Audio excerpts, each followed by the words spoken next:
আচ্ছা ঠাম্মা, এই ভগবানপুর গ্রামে কবে কখন কোথায় কি হচ্ছে তা তুমি সব জানো কি করে বলো তো? জানতে হয় রে বাছা, জানতে হয়। আমি যে ভগবানপুরের পত্রিকা, আমার প্রত্যেকটি পাতায় লেখা আছে ভগবানপুরের ইতিহাস। পাতা উল্টোলেই একটার পর একটা বেরিয়ে আসে ওই ঐতিহাসিক চরিত্ররা। ওহ ঠাম্মা, তুমি যে কিছু মাঝে মাঝে ভারী ভারী কথা বল না, আমার তো সব কিছু গুলিয়ে যায়। হালকা হালকা করে বলছিস। তুই তোর প্রেয়সী ছাগলের জন্য অপেক্ষা কর, আমি ততক্ষণ পুকুরে যে একটা ডুব দিয়ে আসি।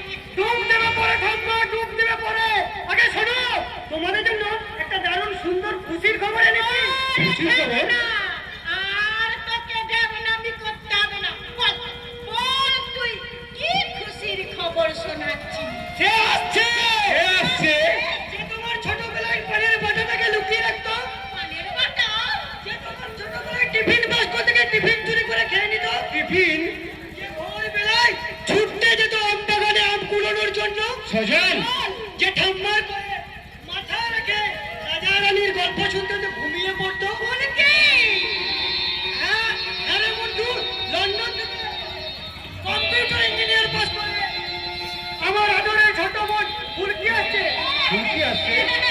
এসব তুই কি বলছিস? ঠিক বলছি ঠাম্মা, ঠিক বলছি।